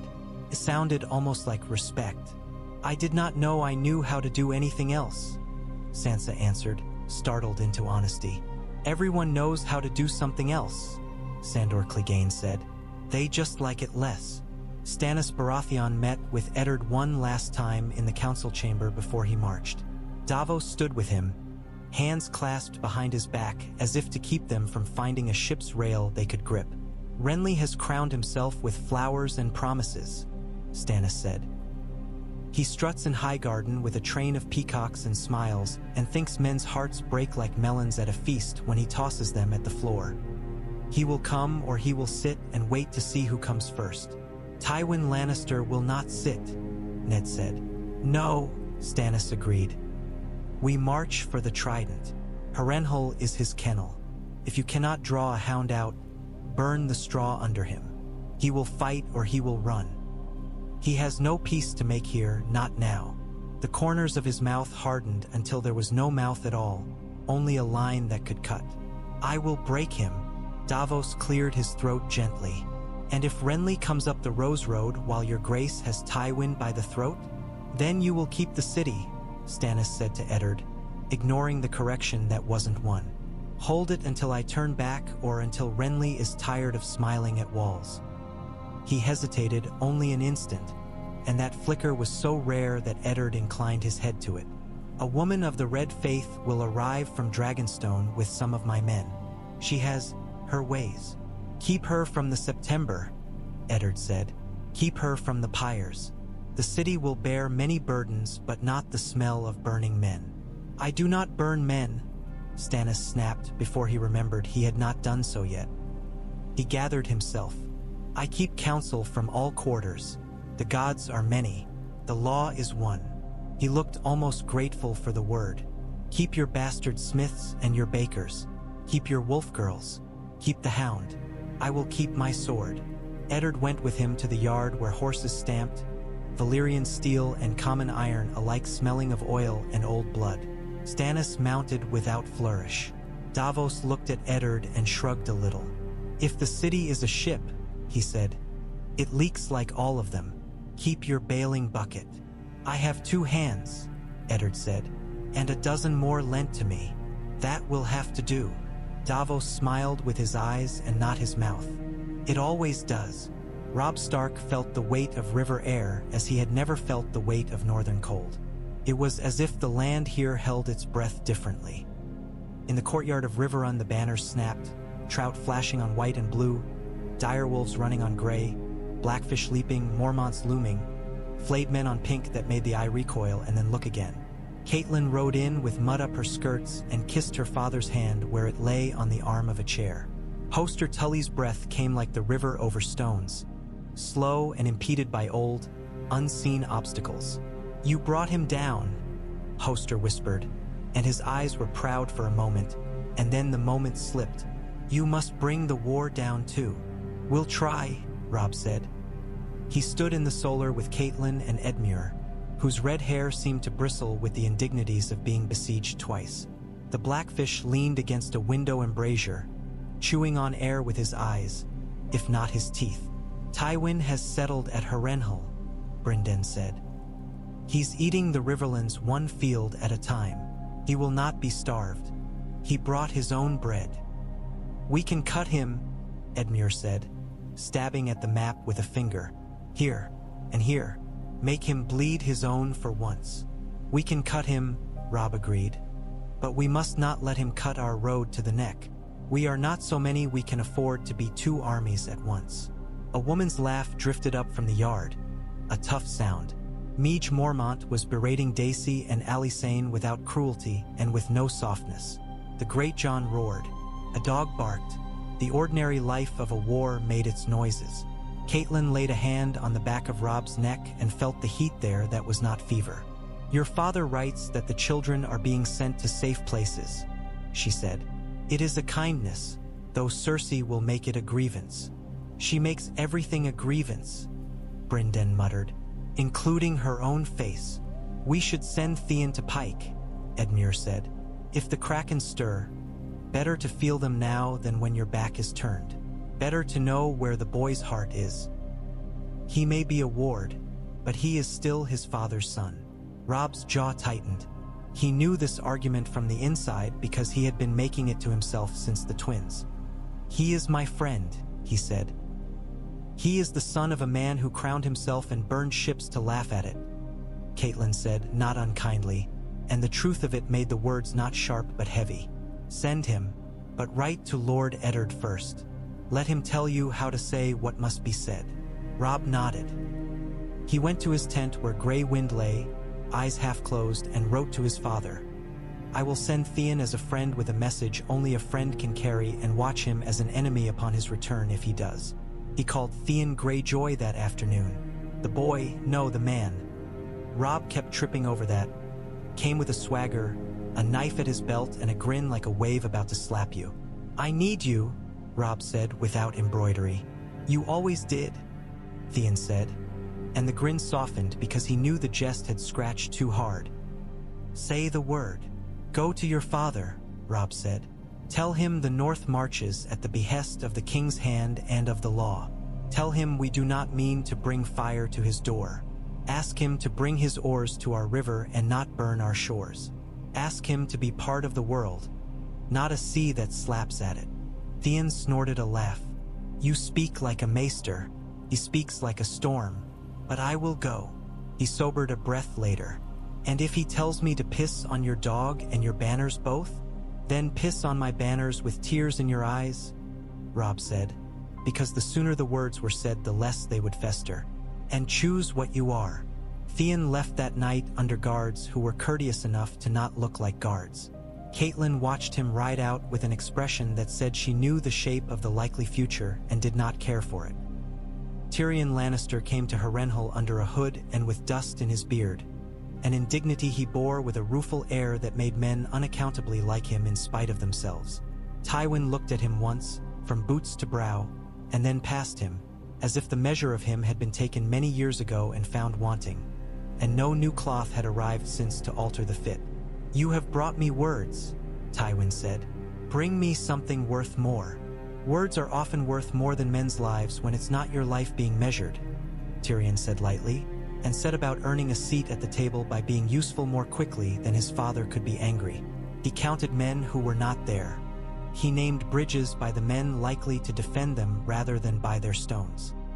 He suggested a letter to Lord Renly that buttered him thickly and a letter to the Tyrells that buttered them more. He mentioned the Martells without butter, because Dorne had no taste for it.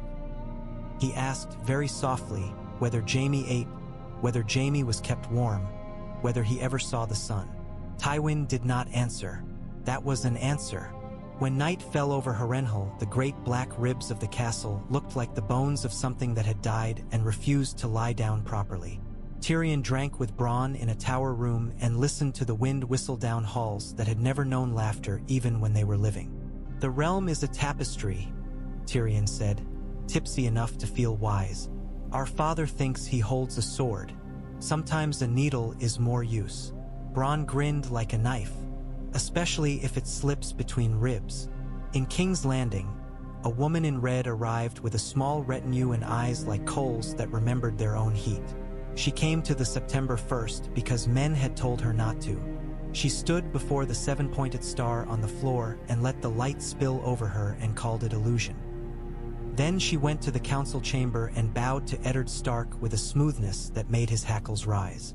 "I am Melisandre of Ass High," she said. "I come in the service of the Lord of Light and of the King who is the Light's sword." "We have a king," Eddard said, "and he has sworn to let the city keep its old gods and its new." She smiled. It was without warmth and without mockery. A rare thing. "The gods do not cease to be because men close their eyes to them," she said. "The night is dark and full of terrors. Then men should light torches," Eddard said dryly, "and leave off burning what cannot fight back." Her eyes flicked, a quick minute flame. "Some fuel burns sweeter than others." "Not here," Eddard said. "Not while I hold the city."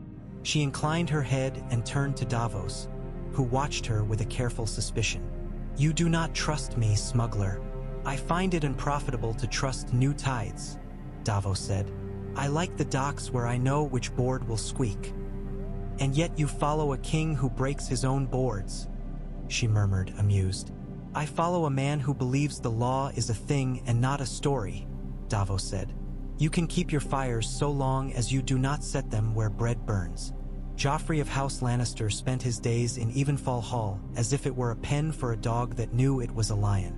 The sea fell against Tarthas cliffs with an iron regularity that bored him and made Myrcella smile.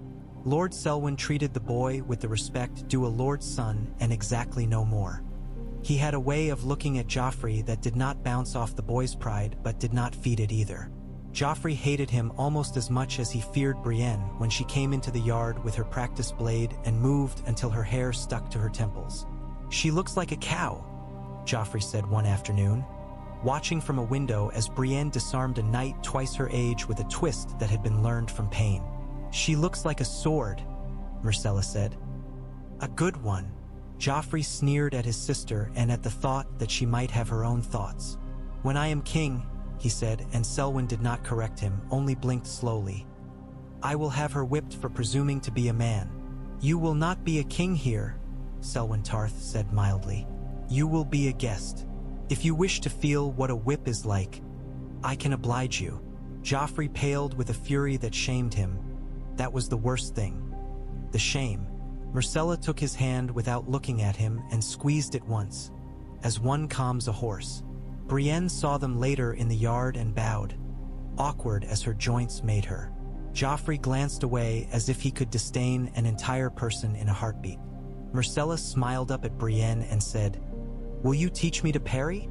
Brienne hesitated because she knew what the world did to women who asked for such. Then she knelt and showed the girl how to turn a wrist so a blade slid off rather than bit. At Estermont, Tommen played with puppies and grew plumper and learned to be sweet. The world might not always reward him for that, but for now it meant he slept without nightmares. In the Street of Steel, Tobo Mott looked at Gendry with new eyes and old fear when Barristan Selmy came into the forge like a ghost in a snowstorm and asked for the boy as if he were ordering a saddle. "He is apprentice-bound," Tobo said, sweating. The forge heat or something else made him shine. "He is strong. He is not ready to be released." "He will not be released," Barristan said. "He will be guarded. Lord Stark pays every day the value of a journeyman's work. The boy will stay and hammer iron and learn. He will also eat. Under guard and drink under guard. And if a knife ever finds him, I will take double payment from your hide." Tobo bowed and sputtered and named prices.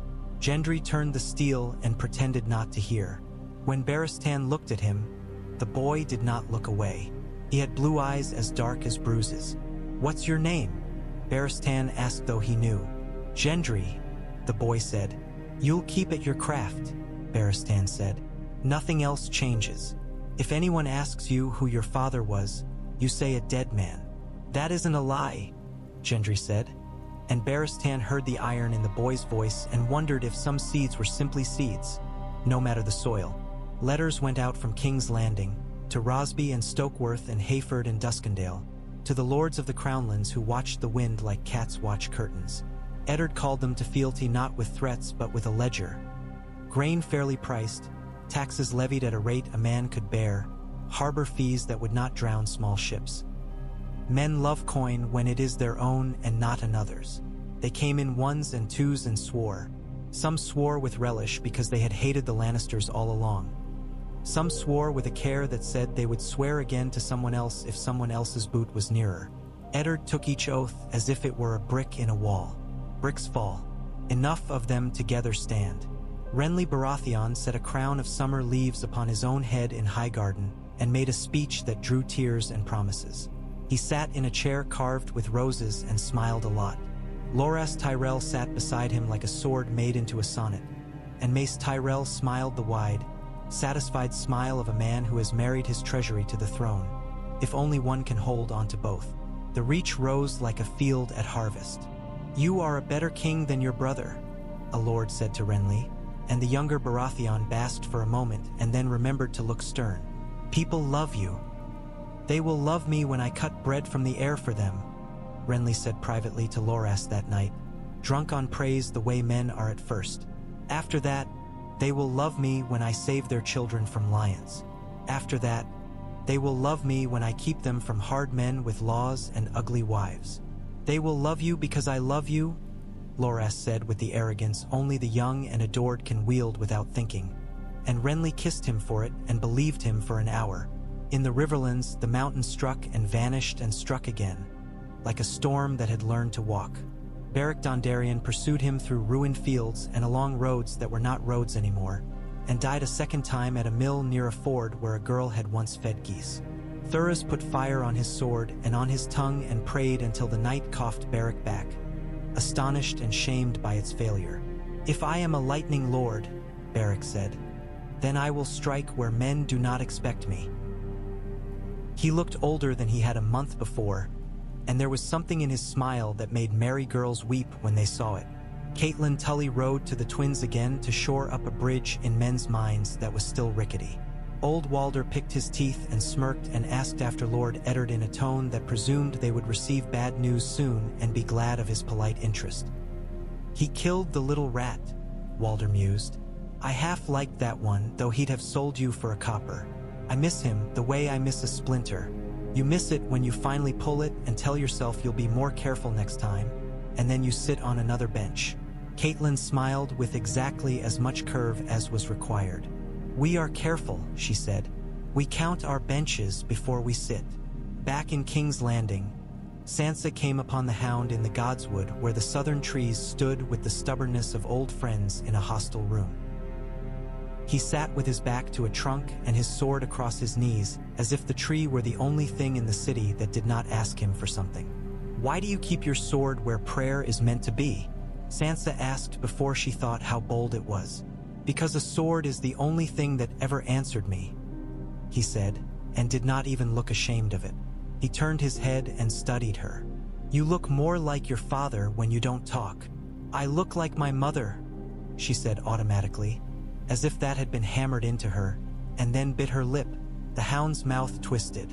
"You look like yourself," he said. "Which will do. Did you ever want to be different?" It leapt out of her. She seemed to be saying such things now and did not know how to stop. "Every day," he said, and even he sounded surprised to hear himself confess it. "Then I get up and I'm still me. My father says we get up and we do what we must and what we can." "He would," Sandor said, and it was almost fond. He rose, slinging his sword as if it were a habit. "You want a word of counsel, little bird?" Stop going to see the lioness. She'll show you her teeth, and one day you'll be glad you still have eyes to see them with. I wanted to see how she bears it, Sansa said again, but she heard how foolish it sounded and hated that she cared. She bears it like a woman who knows you can only ever be queen if you never let yourself be a woman, he said. She'll show you how to bleed without blood. Learn if you want. Just don't think it's the only way. Eddard met Cersei again when she attempted to bribe a guard with a ring the size of a sparrow. It was a pretty thing, lavish and vulgar. A tiny lion gnawing on its own tail set into a circlet of rubies. The guard had done his duty twice by taking the ring and then bringing it straight to Bywater, who had smiled with his iron hand, and the hound had smiled like a man seeing a wolf choose the sheep that would lose them all. You wanted a note carried, Eddard said. He stood in her chamber and let her anger run around him like a tide around a rock. To whom? To a father, Cersei said lightly. Shall I not write to the man who taught me what power was? You may write, Eddard said. I will read it. If it is a child's letter, I will send it. If it is a knife, I will dull it and send it anyway. If it is a net, I will cut it and keep my hands clean of string. You think you are clever, Cersei said. You are only stubborn. I have made stubbornness serve me, Eddard said. I suggest you do the same. Doran Martell's letter came like a snake in the grass, so quiet that when it moved you could not say when it had begun. He wrote in a hand that had been taught not to reveal the tremor of a man whose leg pained him. He inquired after the health of the city and the peace of the realm as if those things were salves he could apply from Sunspear, and then he suggested gently that Myrcella Baratheon's presence in the east would be an honor and a guarantee both, that Trystane would treat her with all the care due a princess, that old wounds might be softened by the touch of young hands. Eddard read the letter twice and carried it to Stannis' chair, and then to Davos, and then he took it to Sansa and said, This is what it is to make peace without liking your neighbors. She would be safe, Sansa murmured, tracing the ink with her eyes. Dorne is far. So are Tarth and Estermont, Eddard said. Sometimes safety is not a place but the eyes that watch you there. Lord Selwyn is not a man to be moved by gold or fear. Doran is a man to be moved by measure, which can be as dangerous. Do you like him? Sansa asked, suddenly curious. I do not know him, Eddard said. I do not need to like him. I need to count him. He sent a letter back, in words as smooth as oiled hinges, that said perhaps and not yet, and we will speak when the lion's roar is not so near. Northern ravens came black as night with the smell of snow in their feathers. Maester Luwin wrote that the reeds had arrived. Jojen dreamed, he said. He dreamed of wolves and water and a boy on a tower who was a tree and not a boy, and a raven with 3 eyes and a mouth full of ice. Mira smiled and threw a net over Bran in the yard and had him laughing when he would not laugh for anyone else. Osha watched and shook her head and said the cold was coming down the back of Beyond with a breath like knives. Rickon bit a groom who tried to take away his wooden sword. Catelyn's heart ached with every word, and she pressed Luwin's letter to her lips because she could not press it to her child's hair. Jeor Mormont sent a raven too, written in a hand that was a soldier's mark rather than a maester's flourish. He said a dead man had walked and tried to strangle a living one, and that when they burned it the flesh stank like something that remembered fear. He asked for men, for bread, for oil, for steel, and for the sense of the crown. We are the realm's fence, he wrote. The fence is old. The goats are fat. Wolves are near. Eddard gave Jacelyn Bywater's men coin to escort carts north and wrote to every lord in the Crownlands for wood and grain and set Janos Slynt aboard a ship in chains with a letter for the Lord Commander that said, Here is a man who knows how to bluster. Teach him how to stand in cold wind and hold his tongue. Maester Pycelle coughed and muttered that the watch's pleas were yearly and therefore less urgent. Eddard suggested the Grand Maester sleep one night on the wall and report whether the cold felt yearly or immediate. Syrio taught Arya to listen with her feet and her knees and the hairs on the back of her neck, which is to say, he taught her to survive. She carried that with her into the streets one day when Sansa insisted on riding to the market for ribbons because if the city would not return to normal, she would drag it there. The 2 of them and Septa Mordain and 4 guards walked among the stalls and tried to pretend that the noise was trade and not fear. A fat man tried to sell them lemons at a price that would have bought the tree in winter. A thin woman hissed Lannister when she saw Sansa's hair, and then blushed and said sorry without looking at her. Arya saw a boy her age pick a loaf from a barrow with one clean movement and run like a little deer, and she did not trip him. "If you're going to steal," she muttered under her breath as they turned away, "steal from someone who can shrug it." The Septa heard and began a lecture on property, and Arya heard Sirio's voice over it say again, again, again. Tyrion went to the Green Fork and came back with muddy boots and a story that had a dozen morals. That men will march where you lay bread if you tell them a noble's house is at the end of the road. That scouts who drink in the right taverns bring back more than dust.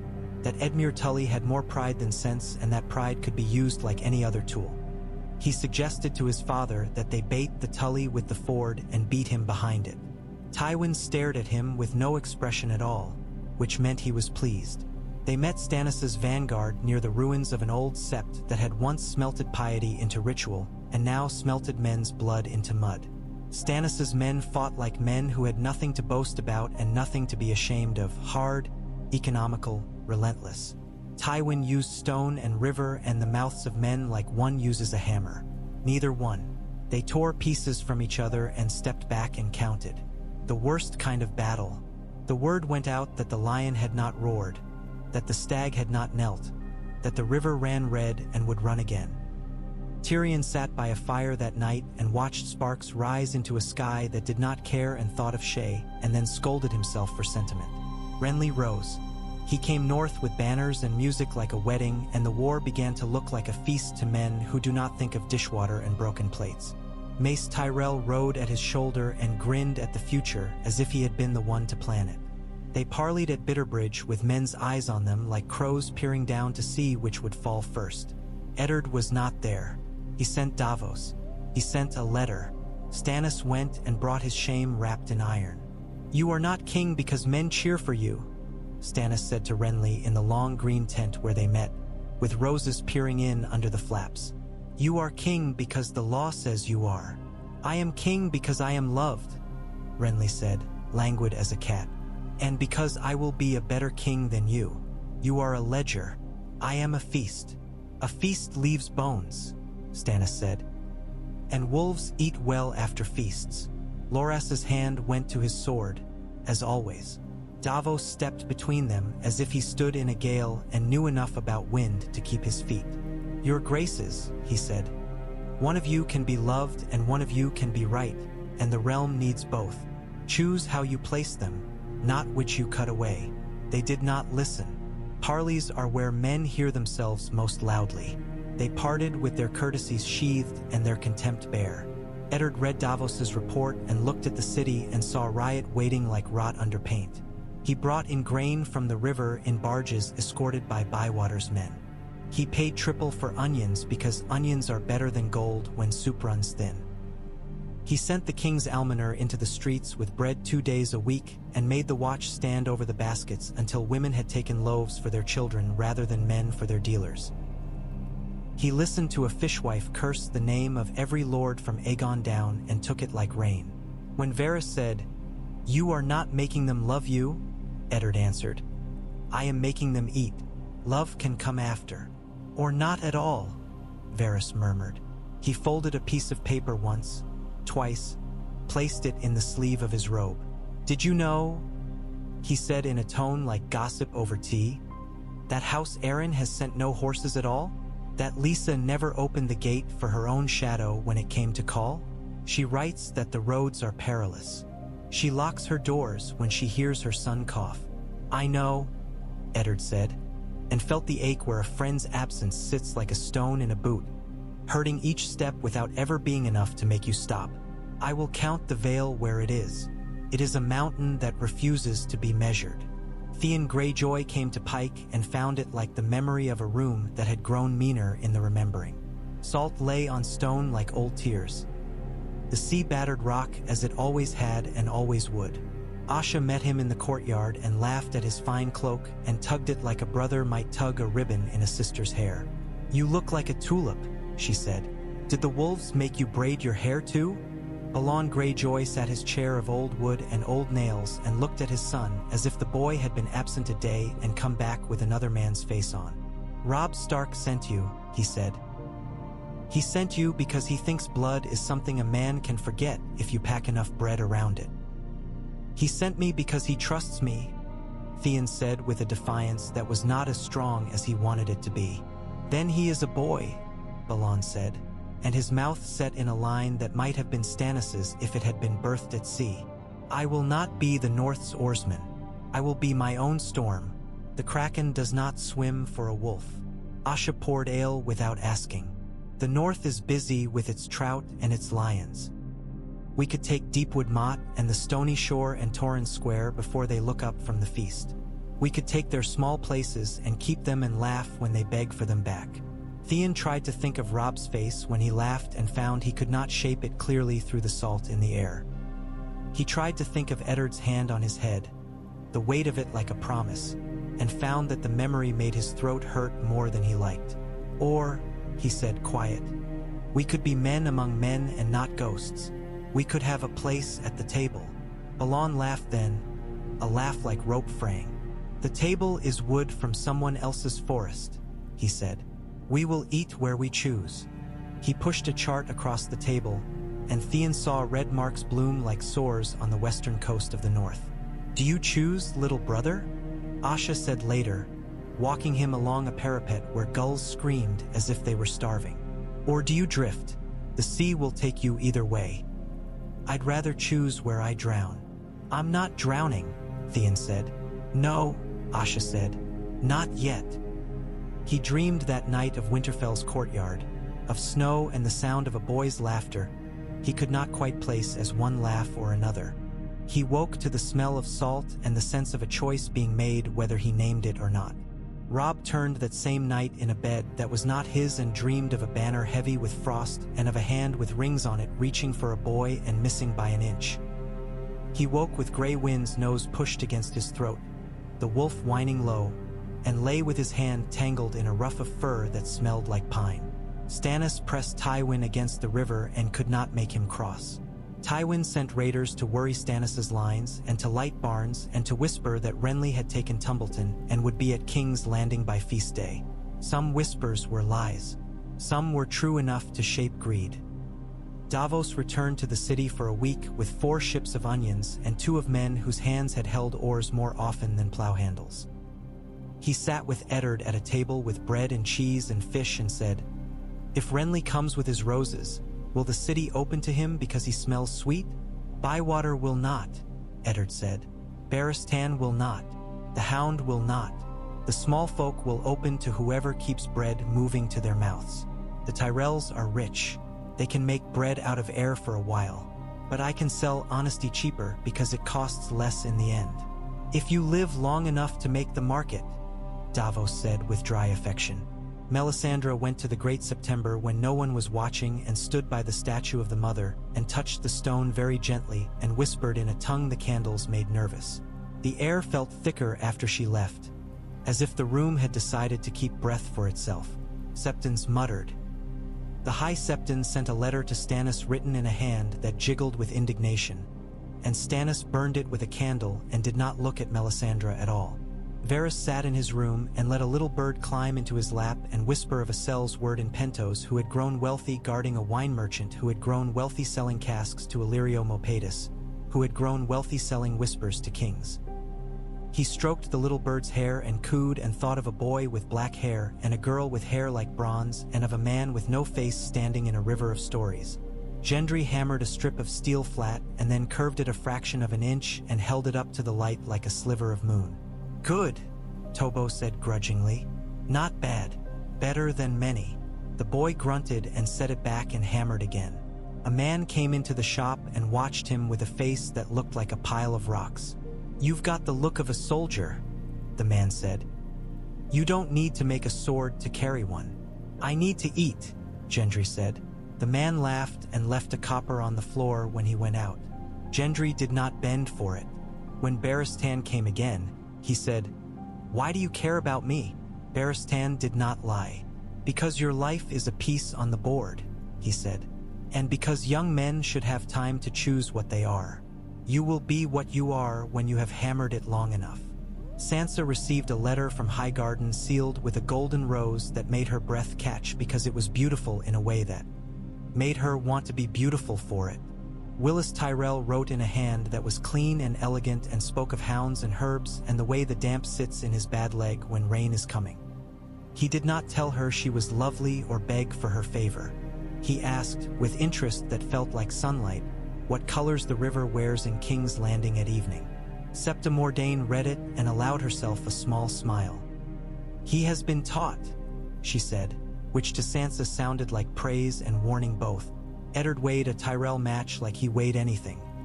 How it could serve the realm and his daughter both. He was not blind to the advantage of tying the reach to the city. He was not blind to the danger of tying his child to men whose banner was a garden and whose roots went where they pleased rather than where they were told. He asked Sansa if she liked the letter. She said she did, and her voice was careful. He wrote back to Highgarden thanking them for the courtesy of their words and offering none in return that could be mistaken for promise. Arya began to know the smell of the city as she had learned the smell of the stables at Winterfell. River and horse and salt and meat and the human thing underneath it all that no perfume can scrub away. She climbed where she should not and listened where she was not let and learned how to move as if she belonged anywhere she stood. Once she followed the hound to the kennels and watched him kneel and scratch a bitch behind the ears until the ugly animal rolled over and showed her belly with grateful ecstasy.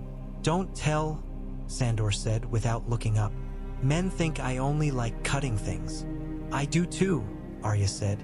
He looked up and barked a laugh before he remembered not to.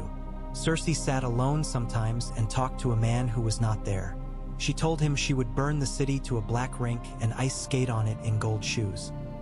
She told him she had never loved anyone but him and their children, and sometimes she told him she had only ever loved herself and was sick to death of the taste of it.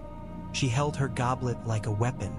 Once she pricked her finger on a ring and watched the blood beat up and thought how red it was, how like a ruby, and how long the cut took to close. In Old Town, the Archmesters read a letter from King's Landing that said the Grand Maester was to be thanked for his long service and to retire while his chain was still heavy and not yet dragging on the floor. They sent a new man in his place, Pate of Rosby, whose eyes were good and whose hearing was better.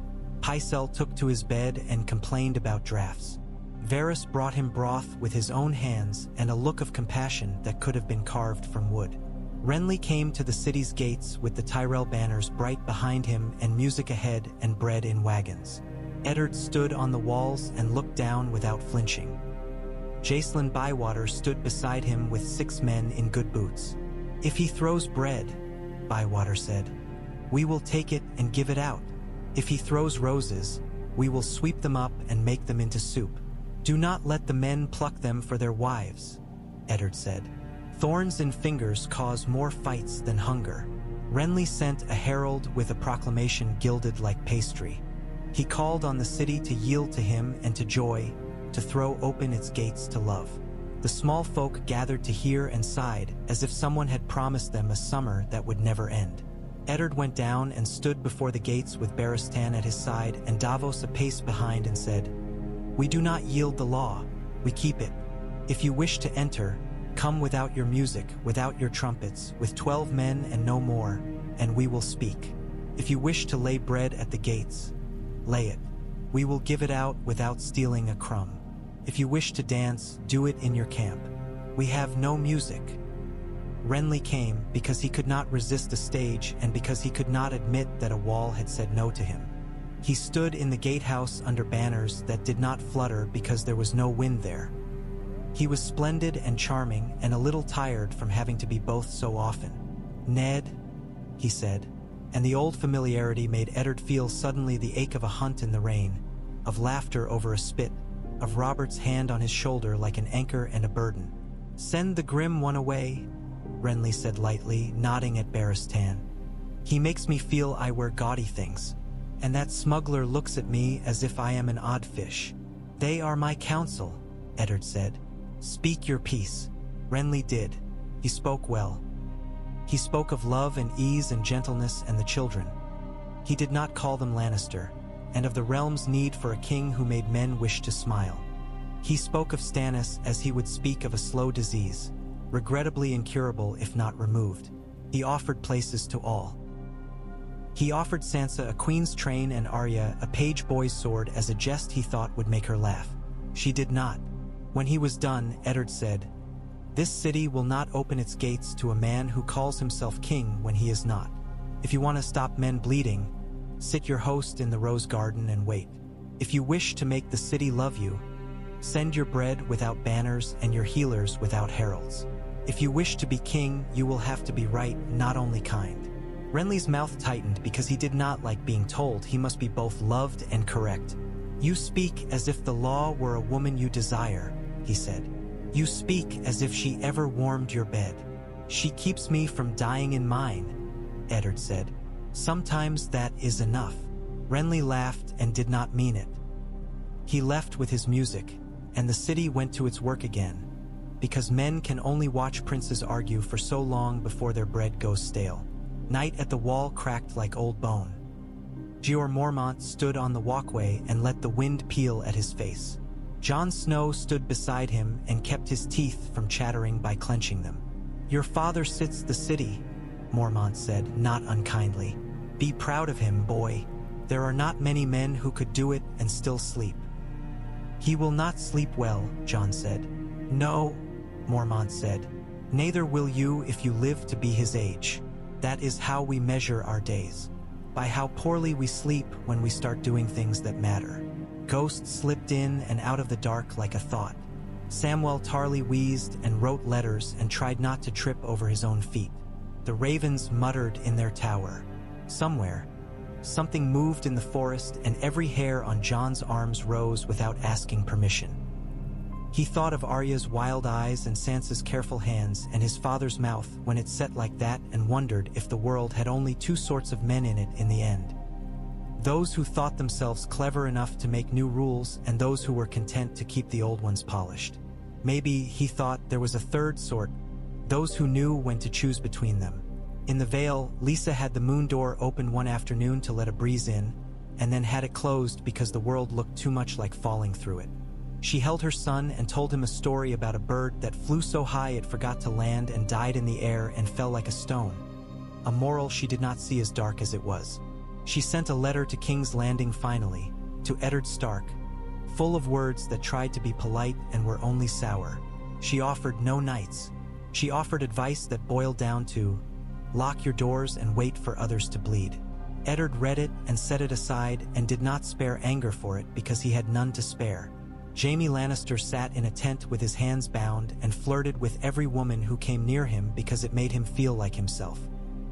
He watched Robb Stark and thought of a boy who had been younger than him by a lifetime and had pushed him from a tower in a different story. He thought of Cersei even when he drank and tried not to. He thought of his father and tried not to. Once he said to Catelyn, "Do you miss your daughters?" "I miss mine."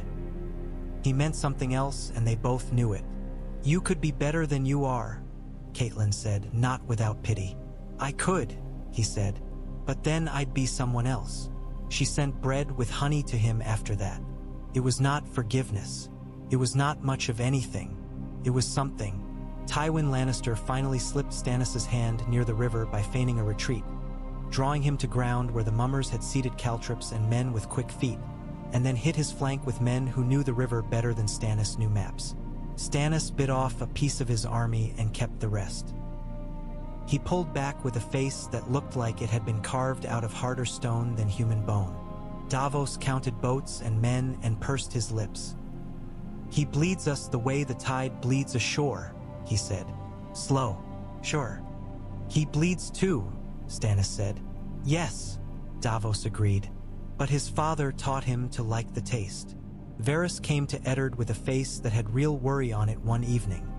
Like a man who has learned his favorite street is not safe anymore. "There is wildfire under this city," he said quietly. "A great deal of it. Old stores, some as old as a king's madness. Men forget fire if it is stored cleverly enough. But fire does not forget men." Eddard felt his stomach turn. "How much?"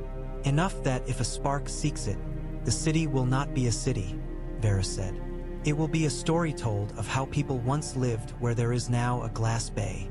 Eddard went with Bywater and a dozen men and a lantern and followed a man with cat's eyes who said he knew the tunnels. They found clay jars like big, sleeping animals stacked under streets where children played knucklebones and lovers kissed. He ran his hand over one and felt the cold. "Seal off what you can," he told Bywater. "Post men with watered leather and wet blankets and eyes that do not sleep. If the Tyrells come with a spark, if the Lannisters slip a hand, if a cook drops a lamp, I do not want to see the sky change color." "You will anyway," Bywater said, "if it happens." He looked at the jars like a man looks at a cliff he has to climb in a storm. "But we'll keep watch." Sansa dreamed once that she walked through the city and every window had a candle in it for her and every door opened when she knocked. Then she dreamed she walked and every window was dark and every door shut and she still walked. She told no one. She rose in the morning and wrote to Willis Tyrell about the color of the river at dusk. It was green turning black, and the way it moved made her think of silk. Arya dreamed she was a wolf, and when she woke with the taste of blood in her mouth, there was only a bitten lip. She laughed into her blanket, and the sound came back to her like a secret. Theon sailed with his sister in a longship that moved like a knife and learned again how to ride waves he had forgotten. Asha put his hand on the tiller and then took it off when he gripped too hard. "You fight the sea, it throws you," she said. "You lean with it, it lets you pass." He thought of Robb and felt sick. He thought of Balan and felt proud. He thought of Eddard and felt ashamed. He spoke to none of them because one cannot talk to guilt like a person. It just sits in the boat and grows fat. Cersei's letter went to Tywin with words that had been read and pruned by Eddard before they flew. Tywin read between them anyway. He read the absence as well as the ink and saw his daughter's pride flaring and dimming like a candle that someone else kept shielding. He read the line, "The wolf has learned to bite in front of guests." He set the letter down and looked at the map and placed one finger on King's Landing and one on Harrenhal and squeezed until the parchment crinkled. Robb won a small victory at Oxcross by sending men through a wood that had been a boy's secret and was now a soldier's path. The Great John howled and laughed and ripped a man's throat out with his teeth, because sometimes men don't know the difference between pride and madness in the moment and must reflect on it later. Roose Bolton watched and smiled thinly and counted the number of stitches required to close that particular wound on the realm. He sent the Dreadfort men where they would see more blood than banners and wrote a neat hand to nobody about how it had gone. Eddard sent Gendry a new hammer without a sigil on it and a message. "I cannot make a world where men will not come for you. I can make a city where they will have to look you in the eye." Gendry touched the hammer to his shoulder like a knighthood and went back to work. Melisandre stood one night on a tower and looked toward Dragonstone, and then beyond it toward an east she could not see and smiled, thinking of a girl in a sea of grass with smoke on her hands. She lit a small fire in a brazier and watched the way flame licked the air and said, softly, "Come." The word could have been for anything. For victory, for death, for God. Varys listened to the same city breathing it always had and counted the new things in it. A man with a hammer under a watchman's eye. A girl with a wooden sword who did not break. A woman who read letters and did not weep when they disappointed. A lord who kept his sword sheathed and his honor out where men could trip over it and curse. He smiled into his hands where no one could see and thought, perhaps, perhaps, perhaps. Then he thought of a boy with black hair and a dragon banner that had not yet unfurled. And he thought, as he always did, of balance. There were no kings on the wall that night when Eddard walked it. Only men with cloaks tight against their necks and eyes that looked east, west, and in. The moon had its face half hidden. The bay was a soft, dark mouth. He put his hands on stone warmed by day and cooling quickly and thought of Winterfell stone, which was colder and kinder. He wondered if he would ever see it with his daughters laughing again.